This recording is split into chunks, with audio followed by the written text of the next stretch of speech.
आपके साथ शिप्रा झा और आप देख रहे हैं देश का सबसे पहला समझाने वाला बुलेटिन। खबर तो समझिए। इस प्राइम टाइम बुलेटिन में हम आपको दिन भर की सबसे चर्चित और असरदार खबरें दिखाते हैं और उन्हें आसान भाषा में विस्तार से समझाते भी हैं। तो आइए सबसे पहले नजर डालते हैं आज की 4 बड़ी खबरों पर शॉर्ट में और उसके बाद एक एक करके पूरी कहानी आपको समझाएंगे।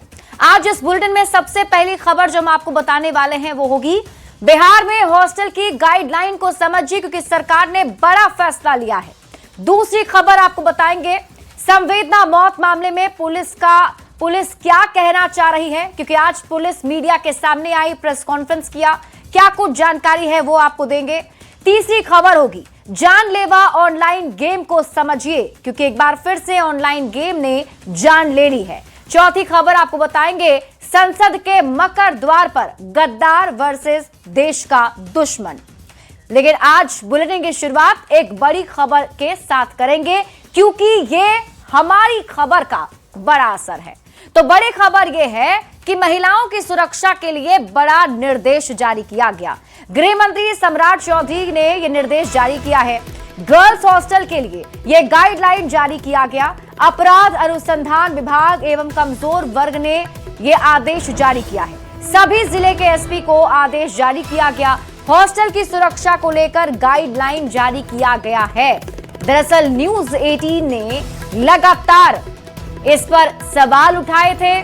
पटना में और बिहार के अलग अलग जिलों में जो हॉस्टल्स चल रहे हैं उसमें क्या नियम है, इसकी पड़ताल हमने की थी और अब उसका असर हुआ है। और आइए अब खबर को समझते हैं। बिहार के गर्ल्स हॉस्टल के लिए क्या क्या निर्देश जारी किया गया है, एक एक करके पॉइंट टू पॉइंट आपको समझाते हैं। देखिए, गर्ल्स हॉस्टल और लॉज में 24 घंटे महिला वार्डन का रहना जरूरी होगा, यह आदेश जारी किया गया है। दूसरी बात जो इसमें कही गई है वो ये कि वार्डन, गार्ड, रसोइया और सफाई कर्मी सहित जितने भी कर्मचारी काम कर रहे हैं उस हॉस्टल में उसका पुलिस सत्यापन कराना भी जरूरी है। हॉस्टल में पुरुषों का प्रवेश कमरों वाले हिस्से में प्रतिबंधित रहेगा। मतलब जो कमरे हैं जहां छात्राएं रहती हैं वहां पर कोई भी पुरुष नहीं जा सकता है। यही नहीं, गर्ल्स हॉस्टल में सीसीटीवी कैमरा लगाना भी अनिवार्य कर दिया गया है। खासकर हॉस्टल के मुख्य गेट पर, हॉस्टल परिसर में, हॉस्टल का गलियारा और डाइनिंग एरिया में सीसीटीवी कैमरे लगाने अनिवार्य कर दिए गए हैं। इसके साथ ही सुरक्षा निगरानी के लिए पुलिस नियमित जांच करेगी। साथ ही साथ महिला हेल्प डेस्क और अभया ब्रिगेड नियमित रूप से जांच करेंगे, ये आदेश भी दिया गया है। यानी कि लगातार पुलिस को भी सुरक्षा की निगरानी करनी है। महिला हेल्प डेस्क और अभया ब्रिगेड यहां पर नियमित जांच करेंगे। आपात स्थिति के लिए 112 नंबर के पोस्टर लगाए जाएं। 112 इंडिया ऐप चलाने की ट्रेनिंग भी दी जाए, ये गाइडलाइन में कहा गया है। अब ये गाइडलाइन क्यों जारी किया गया इसे समझिए। देखिए, न्यूज 18 ने बिहार के गर्ल्स हॉस्टल की पड़ताल की थी। हमने बिहार के अलग अलग हॉस्टल की पड़ताल की थी। पड़ताल में यह पता चला था कि कहीं भी कोई नियम स्पष्ट नहीं है, कहीं कोई खास तरह की गाइडलाइन है ही नहीं। और हमारी खबर दिखाने का असर है कि सरकार ने गाइडलाइन जारी किया है। गर्ल्स हॉस्टल को लेकर सरकार ने यह गाइडलाइन जारी किया कि इन सभी चीजों का ध्यान रखना जरूरी है और अब देखना होगा कि इस गाइडलाइन का पालन जो हॉस्टल संचालक हैं वो कैसे करते हैं। बढ़ते हैं आगे और बात अगली खबर की। पटना में रहकर नीट की तैयारी कर रही जहानाबाद की छात्रा संवेदना की संदिग्ध बलात्कार और हत्या के मामले में पटना पुलिस के बड़े अधिकारियों ने प्रेस कॉन्फ्रेंस कर कई जानकारी दी, लेकिन मीडिया के सवालों का जवाब नहीं दिया। वहीं पुलिस के जवाब के बाद कहानी सुलझती नहीं दिख रही है। ये रिपोर्ट देखिए, फिर खबर तो समझिए।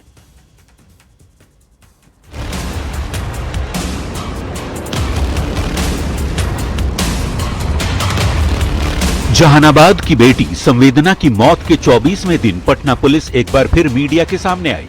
पटना पुलिस के बड़े अधिकारियों ने प्रेस कॉन्फ्रेंस किया, लेकिन मीडिया के सवालों के जवाब नहीं दिए।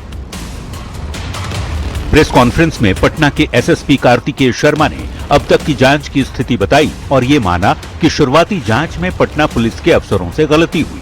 चित्रगुप्त नगर थाना की एसएचओ रोशनी कुमारी की ओर से लापरवाही बरती गई। कदमकुआं थाना के इंचार्ज पर भी लापरवाही का आरोप है, जिनके खिलाफ एक्शन लेते हुए अनुशासनात्मक कार्रवाई की जा रही है। हालांकि पुलिस ने यह भी कहा कि पहले दिन परिवार के लोगों ने ही पुलिस कार्रवाई से इनकार किया था। प्रभात मेमोरियल अस्पताल की सूचना पर एफआईआर दर्ज हुई। हालांकि बाद में घर वालों ने 9 जनवरी को पुलिस को कॉल कर बुलाया। अग्रता अनुसंधान में बात निकल के आई कि जब इनको प्रभात मेमोरियल अस्पताल ले जाया गया तो वहाँ पे ये कोशिश की गई कि पुलिस केस दर्ज ना हो, परंतु प्रभात मेमोरियल के द्वारा 6 तारीख को एमएलसी काटा गया और थाना को इसके बारे में सूचना दी गई। मामले में जांच आगे बढ़ी और लामा रिपोर्ट के साथ साथ पोस्टमार्टम रिपोर्ट में भी कई तरह के खुलासे हुए, जिसमें सबसे अहम ये बात है कि पीड़िता के कपड़ों पर स्पर्म की पुष्टि की गई। पोस्टमार्टम रिपोर्ट में भी यौन हिंसा की आशंका जाहिर की गई है। पुलिस का कहना है कि जिस दिन ये घटना हुई उस दिन छात्रा रात में 2 बार कमरे से कुछ मिनट के लिए बाहर आई, लेकिन उसके कमरे में कोई नहीं गया। पुलिस ने यह भी कहा कि जांच में सीसीटीवी फुटेज के साथ किसी तरह की छेड़छाड़ की बात सामने नहीं आई है। हालांकि पुलिस की पीसी के बाद भी मौत की गुत्थी सुलझती नहीं दिख रही और कई सवाल खड़े हो रहे हैं। सवाल ये कि शुरू में पटना पुलिस ने जल्दबाजी में बयान क्यों दिया? केस दर्ज होने के 3 दिन बाद हॉस्टल क्यों पहुंची पुलिस? थानेदार ने जांच के लिए पहले अपने चालक को हॉस्टल क्यों भेजा? दुष्कर्म की आशंका के बाद भी कपड़े क्यों नहीं जब्त किए गए? पुलिस ने हॉस्टल और छात्रा के कमरे को सील क्यों नहीं किया? जांच में वैज्ञानिक साक्ष्यों से क्या निष्कर्ष निकला? न्यूज 18 के लिए पटना से अमित कुमार के साथ ब्यूरो रिपोर्ट। देखिए, पटना पुलिस की तरफ से प्रेस कॉन्फ्रेंस करके आज बड़ी जानकारी दी गई नीट छात्रा संवेदना मौत मामले से जुड़ी हुई। इसमें क्या कुछ बड़ी बातें रही हैं, जल्दी से आपको बता देते हैं। तो सबसे बड़ी बात है कि पुलिस का यौन हिंसा से इनकार नहीं, मतलब पुलिस ने प्रेस कॉन्फ्रेंस करके जो जानकारी दी है उसमें पुलिस ने यौन हिंसा से इनकार नहीं किया है। घटना के बारे में सबसे पहले पीड़िता के परिवार को जानकारी दी। यह भी पुलिस ने बताया कि लड़की के साथ यौन हिंसा से इनकार नहीं किया जा सकता है। परिवार ने हमें लड़की के 5 कपड़े दिए थे, 1 कपड़े से स्पर्म मिला है, यह बात पुलिस ने बताई है। इसके अलावा एसएसपी ने यह माना कि लापरवाही हुई थी। चित्रगुप्त नगर थाना की एसएचओ स्तर पर लापरवाही पाई गई है और संबंधित अधिकारी पर कार्रवाई की गई। अस्पताल से लामा रिपोर्ट भी जब्त की गई। लामा रिपोर्ट को केस डायरी का हिस्सा बनाया गया है। हॉस्टल के सीसीटीवी के बारे में भी पुलिस ने जानकारी दी। पुलिस ने बताया कि हॉस्टल के डीवीआर को सीज किया गया है और वीडियो की जांच कर कार्रवाई की गई। 5 जनवरी को दोपहर को छात्रा अपनी एक दोस्त के साथ कमरे में जाती दिखी थी। इसके बाद वो 2 मिनट के लिए कमरे से बाहर आई और फिर बाहर नहीं निकली। 6 जनवरी को लड़की को नाश्ते के लिए आवाज दी गई, उसने आवाज नहीं दी। इसके बाद हॉस्टल स्टाफ ने दरवाजा खोला। एफएसएल की जांच में यह साफ है कि सीसीटीवी फुटेज के साथ कोई छेड़छाड़ नहीं की गई है। हालांकि एक सवाल यह भी अभी बना हुआ है कि पीड़ित परिवार को दोषी ठहराने की कोशिश क्यों? पीड़िता 27 तारीख से लेकर 5 तारीख को पटना आने तक अपने घर पर ही थी। इस दौरान के सभी कॉल डिटेल्स, लोकेशन और डिजिटल साक्ष्य की भी जांच जारी है। डीएनए मिलान, डिजिटल साक्ष्य, मेडिकल रिपोर्ट के आधार पर जांच, गवाहों के बयानों के आधार पर आगे की कार्रवाई की जाएगी। किसी तरह की अफवाहों पर ध्यान न देने की अपील की गई और परिवार मामले में केस दर्ज नहीं करवाना चाहता था, ये जानकारी भी पुलिस ने दी। पीड़िता ने पटना लौटते समय अरवल मोड़ के पास दवा खरीदी थी और उसका सेवन किया था। लेकिन अब आप सवालों के जरिए खबर को समझिए। प्रेस कॉन्फ्रेंस सिर्फ 15 मिनट में क्यों खत्म हो गया? एसएसपी नो कमेंट्स कहकर क्यों भाग गए? परिवार के आरोपों पर पुलिस ने चुप्पी क्यों साध रखी थी? बार बार नशीली दवा का जिक्र पुलिस क्यों कर रही है? अब तक केस का खुलासा क्यों नहीं हो पाया है? सीबीआई जांच की सिफारिश हो चुकी है, फिर पुलिस ने पीसी क्यों की? ये वो तमाम सवाल हैं जो उठ रहे हैं और ये सवाल इसलिए उठाए जा रहे हैं क्योंकि अभी भी इस मामले में कई ऐसी बातें हैं जो सामने नहीं आ चुकी हैं। मामले पर डीजीपी विनय कुमार का बड़ा बयान सामने आया है। बड़ी खबर आपको बता रहे हैं, डीजीपी विनय कुमार का यह बड़ा बयान। उन्होंने कहा कि नीट छात्रा मौत मामले में संबंधित हॉस्टल पर कार्रवाई होगी, क्योंकि उन्होंने पुलिस को इन्फॉर्म क्यों नहीं किया था। पुलिस को जो भी जानकारी मिली वो हॉस्पिटल से मिली है। उन्होंने कहा कि हॉस्टल संचालिका चाहती तो डायल 112 को भी बता सकती थी, लेकिन उन्होंने ऐसा नहीं किया, इसलिए उनके खिलाफ भी हम लोग एक्शन लेंगे। उनके हॉस्टल का लाइसेंस रद्द करवाएंगे। आपको निश्चित रूप से जो मैनेजमेंट है वहां का हॉस्टल का, उसकी यह जिम्मेवारी है कि यदि सामान्य से सामान्य घटना होती है उसकी भी जानकारी थाना को दें, क्योंकि यह बच्चियों की सुरक्षा और उनके सुरक्षित भविष्य का सवाल है। इसलिए सूचना देने में कोई कोताही नहीं बरती जानी चाहिए। अभी जो घटना हुई है उसमें यह पाया गया कि पुलिस को सूचना देने में काफी विलंब हुआ। ये हॉस्टल की भी जिम्मेवारी है, इसके लिए उन पे कार्रवाई की जाएगी और उनको हॉस्टल चलाने के जो लाइसेंस है उसको कैंसिल किया जाएगा। She can not run any hostel in Patna. हम लोग इंश्योर करेंगे कि जो भी संचालिका है जिसमें घटना हुई है उन्होंने पेरेंट्स को खबर कर दिया, इसके संकेत मिले हैं, लेकिन पुलिस को एकदम ही नहीं खबर किया। डायल 112 को खबर कर सकते हैं, डायल 112 यहाँ पे अवेलेबल है, 10 मिनट के अंदर में हमारी डायल 112 पहुंच जाती है। बढ़ते आगे और बात अगली खबर की। भोपाल और गाजियाबाद से आई एक खबर सुनकर किसी का भी कलेजा कांप उठेगा। गेमिंग की लत और डिजिटल दुनिया के असर ने 4 बच्चों की जिंदगी छीन ली। भोपाल में एक छात्र फांसी के फंदे पर झूल गया तो गाजियाबाद में घर की 9वीं मंजिल से कूदकर 3 बहनों ने आत्महत्या कर ली। यह घटना सिर्फ एक परिवार का दर्द नहीं बल्कि हर माता पिता और हर परिवार के लिए एक गंभीर चेतावनी है। यह रिपोर्ट देखिए, फिर खबर तो समझिए।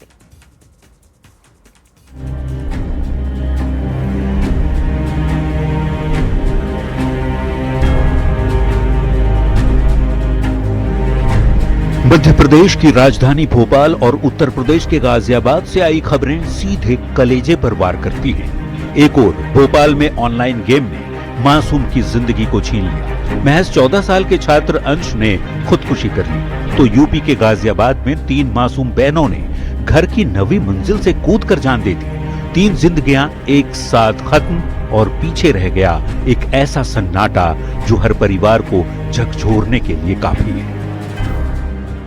पापा सॉरी, हम कोरिया नहीं छोड़ सकते।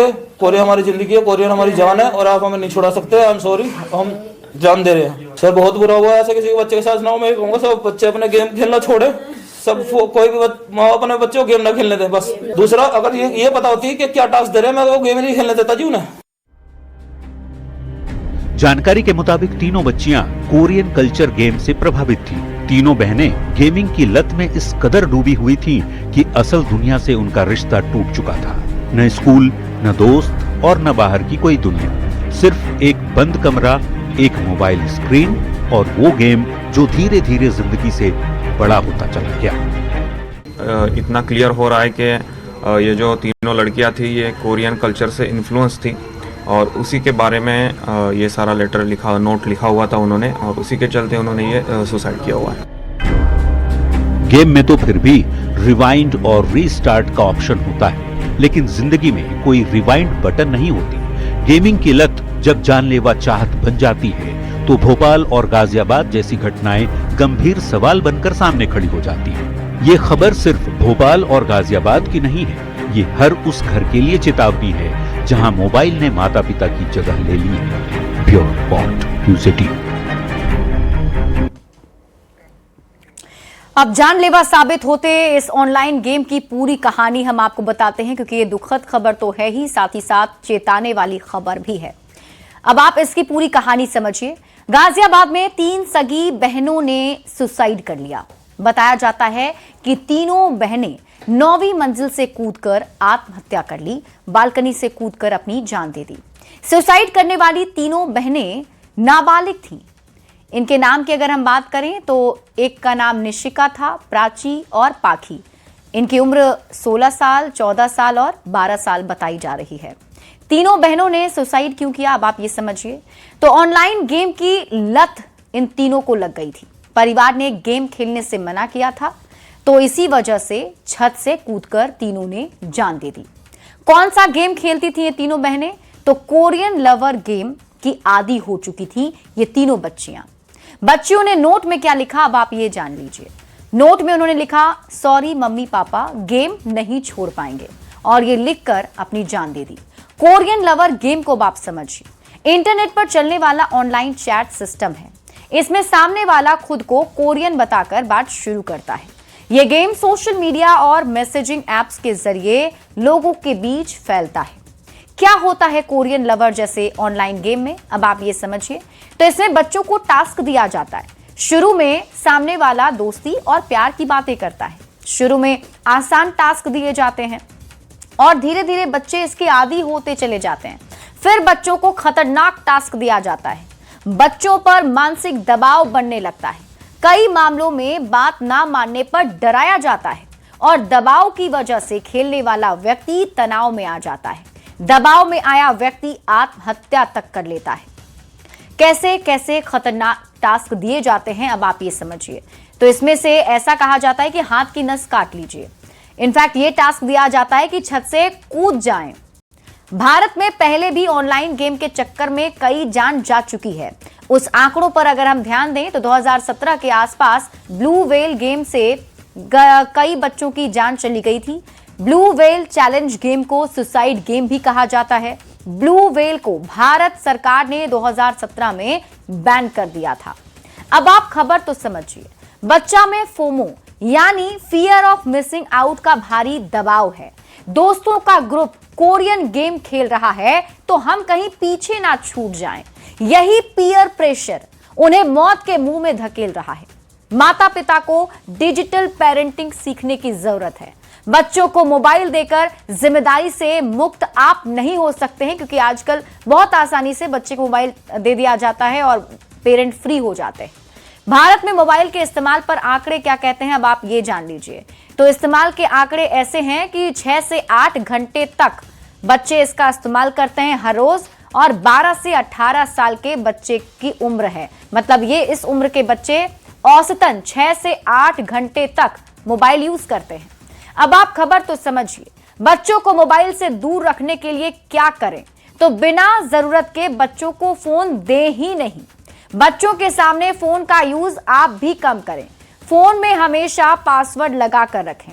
बच्चों के साथ इंडोर आउटडोर गेम खेलें। बच्चों को समय दें। उन्हें साथ में घुमाने के लिए बाहर ले जाएं, क्योंकि अब ये सब कुछ करना बेहद जरूरी हो गया है ताकि बच्चे अपने पेरेंट्स से जुड़े रहें। बढ़ते आगे और बात अगली खबर की। संसद परिसर में आज राजनीति का वो चेहरा दिखा जहां शब्दों ने शिष्टाचार की सीमा तोड़ दी। राहुल गांधी और केंद्रीय मंत्री रवनीत सिंह बिट्टू के बीच तीखी नोकझोंक हुई, जो अब सियासत का नया सियासी बवंडर बन चुकी है। ये रिपोर्ट देखिए, फिर खबर तो समझिए।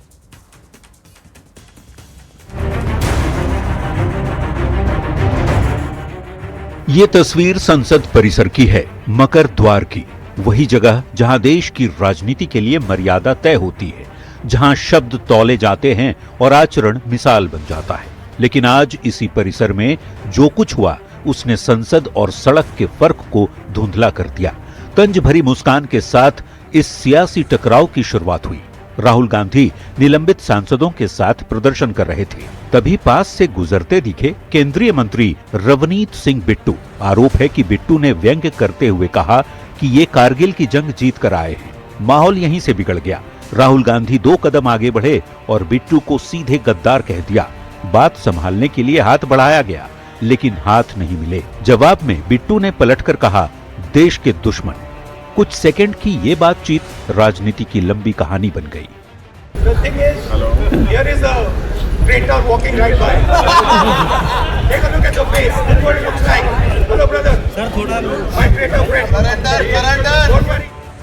ये सिर्फ शब्दों की भिड़ंत नहीं थी, ये पहचान की जंग बन गई। एक तरफ गद्दार का तमगा, दूसरी तरफ देश का दुश्मन का आरोप। साफ था कि मामला यहीं थमने वाला नहीं है। संसद से बाहर आते ही रवनीत सिंह बिट्टू ने अलग से प्रतिक्रिया दी और पूरे विवाद को अपने परिवार, अपनी विरासत और अपने सिख होने से जोड़ दिया। विडंबना यह है कि रवनीत सिंह बिट्टू कभी राहुल गांधी के भरोसेमंद और करीबी नेताओं में शुमार थे। लुधियाना से सांसद रहे बिट्टू कांग्रेस का कभी बड़ा चेहरा थे, लेकिन 2024 के लोकसभा चुनाव से पहले उन्होंने कांग्रेस से नाता तोड़ लिया और बीजेपी का दामन थाम लिया। आज वो केंद्र सरकार में मंत्री हैं। शायद यही राजनीतिक अलगाव, यही टूटा रिश्ता आज संसद के गलियारों में तंज और तलखी बनकर फूट पड़ा। दोस्ती से दुश्मनी तक का ये सफर कैमरों में कैद हो गया। Bureau report, news 18। और इसी के साथ इस बुलेटिन में अभी के लिए बस इतना ही। आप देखते रहिए न्यूज़ 18 बिहार झारखंड।